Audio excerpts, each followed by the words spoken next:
Bienvenue, bonjour Youssef Israq Bonjour Avner. David. Et à vous aussi, on est ensemble pour Vive le roi Mashiach du Rav Volpo. Tout à fait. Toujours dans la continuité des sujets de Sur Mashiach Mashiach ben et Géoula. Yosef.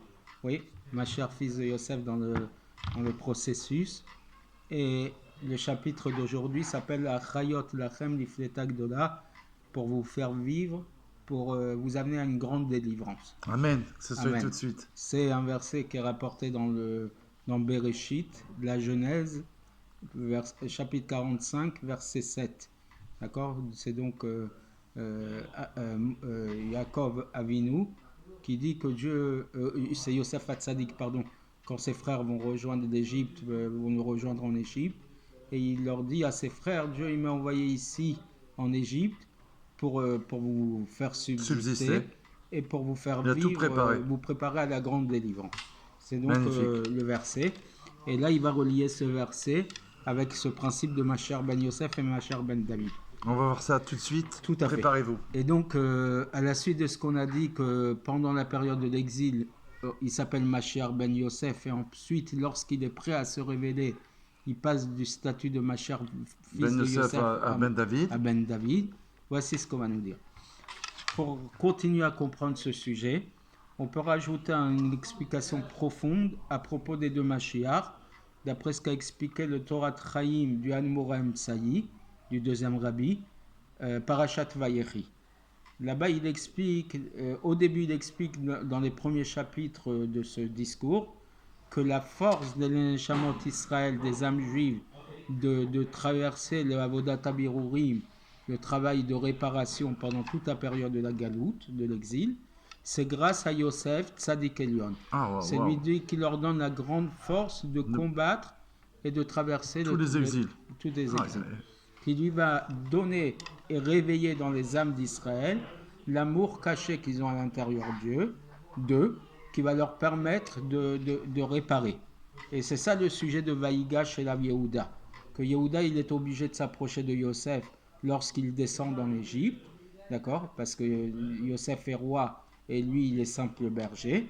Parce que Yehuda, c'est Malchut, c'est le statut de la royauté. Il reçoit à ce moment-là sa force en période d'exil de Yosef. Pendant le temps d'exil, incroyable. Ça, c'est ce que nous dit de l'Admor Tsaï. Ensuite, il continue, il explique. L'Admor Tsaï, c'est le fils d'Admor Zaken. Tout à fait, deuxième rabbi, Rabbi Dovber de Lubavitch.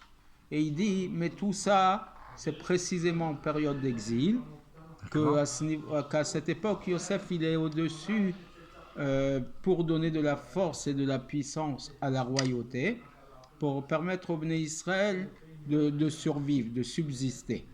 Mais à l'époque de Mashiach, à propos duquel il est dit, il y a ce qu'il a dit, que mon serviteur le Mashiach va avoir une puissance intellectuelle, une force intellectuelle, que ça c'est la supériorité de la royauté de Yehuda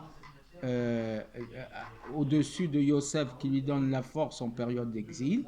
À ce moment-là, la royauté n'a plus besoin de Yosef, et au contraire, il va être supérieur à Yosef. Comme il est dit, Vegava Meod, il va se surélever, il va s'imposer par sa grandeur. D'accord. Donc, il y a deux périodes. Pendant le temps d'exil, là on a besoin par rapport à Yosef, c'est lui qui donne les kochot, les forces. Et ensuite, à l'époque de Mashiach, Mashiach va prendre sa supériorité sur Yosef. Et il continue là-bas d'expliquer, d'après ça, le sujet des deux Mashiach. Et voici son langage. Et le fait qu'on ait dit à propos de Mashiach, Chaim Natatilo, je lui ai donné de la vie, voir les cours précédents où il demande la vie, c'est Chaim Nitzrim de Ensof. C'est une vie éternelle qui n'a pas de finalité. La vie éternelle, à propos duquel il est dit, Hashem Imloch, Leolam Ved, je vais régner pour l'éternité. Et ça, c'est le sujet de David Melech Israël, Chai Bekayam. Mais Mashiach ben Yosef, un Nitzri. Il n'y a pas d'éternité chez Mashiach ben Yosef. Et c'est ça qu'il a dit au début, je vous ai donné de la subsistance sur cette terre, que c'est comme étant à l'époque de l'exil. Ça, on met une certaine limite sur la terre. D'accord. Et ce qui est dit après, la Chayot Lachem Lifleta Gdola, pour vous faire vivre pour la grande délivrance, c'est qu'à partir de ce moment-là, la royauté de la lumière de la royauté de Mashiach, elle va grandir, qu'à ce moment-là, il va être beaucoup plus haut que Yosef. Et à ce moment-là, il n'aura plus besoin de la subsistance de Yosef. Il ne sera plus nourri par Yosef. Et c'est pour ça qu'il dit vous la chayot lachem, pour vous faire vivre précisément. C'est que lui-même, c'est de sa propre force qu'il vient, oui, bien que Mashiach ben David, il sera au-dessus de lui. Et dans le Oratora du Tzemar Tzedek, donc le rabbi suivant, troisième rabbi de Babiche, son beau-fils, le gendre du le petit-fils du Admor Zaken, oui, il dit, c'est le neveu du Tzemar Tzedek, du Admor Amtsaï. Parashat Vaïgash, page 2216 et plus, il continue d'expliquer ça. Donc c'est par étapes. D'abord, le deuxième rabbi amène un éclaircissement magnifique. Et son successeur va rajouter sur cet éclaircissement. Et voici ce qu'il va dire. C'est que pour la subsistance, Dieu m'a envoyé devant vous. On parle toujours de Yosef Hatzadik. Trois petits points. Et c'est que tout Israël, ils sont maminim, bnei maminim, ils sont croyants, fils de croyants. Pendant toute la période de la galoute, de cette grande exil, d'accord, après laquelle va venir Mashiach Tzidkenu, Bimera B'Yamenu, Amen. Tout de suite, Amen. Immédiatement, très rapidement, Amen. Sans aucun doute ou doute, avec une émouna, une foi intégrée et complètement parfaite dans notre cœur. Et le renforcement de cette émouna qui dépasse l'entendement. Et donc, il va prendre cette influence du niveau de Yosef. Trois petits points. Que Yosef va leur donner de la vitalité et le renforcement des âmes. Et grâce à ça, il aura la capacité de les raffiner, de les réparer. Donc là, on revient sur le sujet. Avodat Abirurim, travail de raffinement et de réparation qui se fait par Yosef. Exact. Et ensuite, donc lui, il nous donne la force de subsister malgré le travail de réparation. Et ensuite, pour vous faire vivre la grande délivrance, il explique, l'explication, c'est qu'une fois qu'on aura terminé toutes les réparations, donc on va terminer. Là, son Mashiach va venir, Bimera B'Yamenu, Amen. Jusqu'à cette période-là où nous avons besoin de l'influence de bonté de Yosef, mais quand il y aura Pléta Gdola, cette grande délivrance précédemment citée, à ce moment-là, il est dit, David Avdi Yenasi Alehem. J'ai trouvé mon serviteur David, il sera leur prince, il sera leur supérieur. Que David, qui est de la tribu de Yehuda, il va s'élever pour être le berger de tous, au-dessus du niveau de Yosef. Mais tant qu'il n'y a pas encore Pléta Gdola, donc la grande délivrance, nous avons encore besoin de l'influence de Yosef, qui lui a implanté. Donc on continue à recevoir la force de Yosef tant qu'il y a... Voilà, jusqu'à qu'il y a Pléta Gdola, qu'à ce moment-là, David Avdi Nassi, que David Avdi devient le prince et le roi sur tous. Donc on en est là aujourd'hui, mais là on est obligé de voir le cheminement du Sefer. C'est très... C'est extraordinaire. Le Tzemar Tzedek, il est d'une clarté extraordinaire.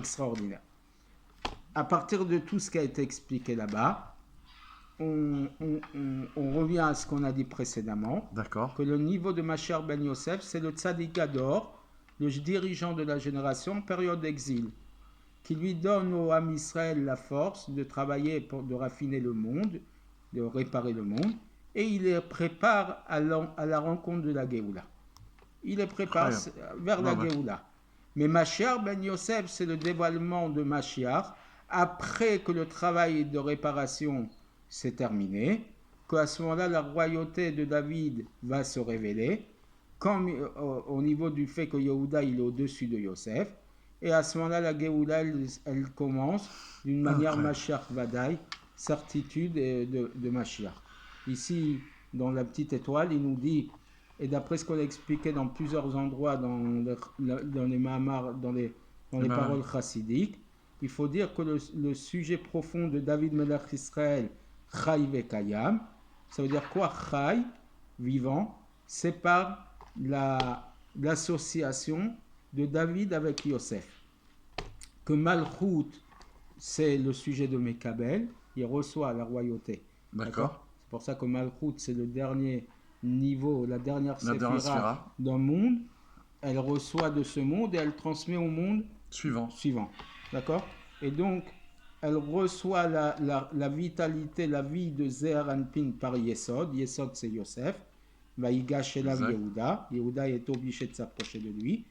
Et c'est ça qu'on dit, Martem Kolechai, vous direz, ainsi va vers la vie, que Ko, c'est Malchut, qu'elle reçoit Chai de Prinat Zeher Anpin. Et après, grâce à ça, donc après avoir reçu la vitalité, ça devient Vekayam. Chai Vekayam, existant, que là, à ce moment-là, l'existence éternelle va se révéler dans Malchut. D'une manière de Chaim Litzrim, une vie éternelle sans finalité, ainsi que la Malchut dans sa racine, dans son essence, elle est au-dessus des Zeher Anpin. Zeher Anpin, ça veut dire la face éclairante, mais ça représente les sept forces, sept midot, les sept forces émotionnelles, sept sentiments. Et Malchut, donc dans un premier temps, il est obligé de recevoir sa vitalité de ces sept sentiments, puisqu'elle est en dessous, c'est le niveau inférieur dans les séphirotes, après les sept sentiments. Mais une fois qu'elle a reçu, elle reprend sa racine supérieure, c'est elle qui va les nourrir pour la vitalité éternelle, d'accord? Donc pour la vitalité physique, terrestre, elle prend sa force de sept sentiments, mais une fois qu'on arrive à l'essence même des choses, c'est elle qui nourrit pour l'éternité les sept sentiments. Magnifique. Et voir ce que dit le Rabbi à propos de Modéani Lefanecha, Melech Chai Vekayam, roi vivant existant, oui, que c'est de l'association de Malchut, Melech, et Yesod, Chai Vekayam. On les relie ensemble. Et donc, pour terminer, il nous ramène Sefer Asichot Tavshinun, 5750-1990, dans lequel il dit que même au sujet de Malchut lui-même, Yosef, c'était le premier roi parmi les Béné Israël, même s'il était roi en Égypte, mais c'était la première de royauté sur le peuple d'Israël. Et c'est pour ça que même la royauté de David, elle découle de la royauté de Yosef, puisque c'est le premier roi. C'est le premier de tous. Mais une fois que Malchut David se révèle, grâce à la préparation de Yosef et grâce au ralliement, à l'association avec Yosef, à ce moment-là, David s'élève au-dessus de Yosef. Et voir l'explication à ce propos dans la Avodat Hashem, dans le service divin, par rapport au sujet de Maaseh Gadol ou Talmud Gadol. Il y a une question qui est posée, est-ce que l'action est plus grande ou l'étude est plus grande? Et Yosef, c'est le niveau d'étude, et Yehuda, c'est le niveau d'action. Et malgré que le Talmud est grand, sur le principe, l'étude est plus grande, mais c'est seulement lorsqu'elle amène à l'action. C'est ça. Gadol Talmud Shemevili Dema, c'est lorsqu'il amène à l'action. Et quand il y a déjà l'action, se révèle la racine et la supériorité de l'action par rapport au Talmud. Voir le Mahamar de David Avdi, Tavshin Memvav, 1746-1986, tel qu'il a été imprimé dans le Sefer Amamarim, Melukat, Chelagbet, Amud Reshra Falev Velach. Bon, en tout cas, donc ici, encore une fois, Rav Wolpe, dans sa grande luminosité, nous révèle son immense érudition. Déjà son immense érudition, mais il nous permet de comprendre qu'en vérité, Masher ben Yosef et Masher ben David peuvent être la même personne finalement. C'est ça. Parce que dans un premier temps, on a besoin de Masher ben Yosef qui, lui, nous nourrit matériellement, on va dire ça comme ça, en période d'exil, d'accord? Mais pour réparer ce qu'il faut réparer. Mais une fois qu'on a tout réparé, justement, tous les Bérorim, ben David, il y a une transformation. Oui. Et il devient Mashiach ben David, et il devient éternel. C'est ce que le Rabbi nous a montré. Absolument. Pendant toutes ces années de Shlichut, il envoyait tous les émissaires, c'est pour réparer le monde. Donc il était Mashiach ben Yosef. À partir du moment où le Rabbi a dit que tous les Bérorim ont été réalisés, alors ça devient Mashiach ben David. Extraordinaire. À très bientôt alors. Très vite. On peut avancer dans la Géoula tout de suite, now. À bientôt. Merci beaucoup, Yosef Sraka Abner. Merci à vous.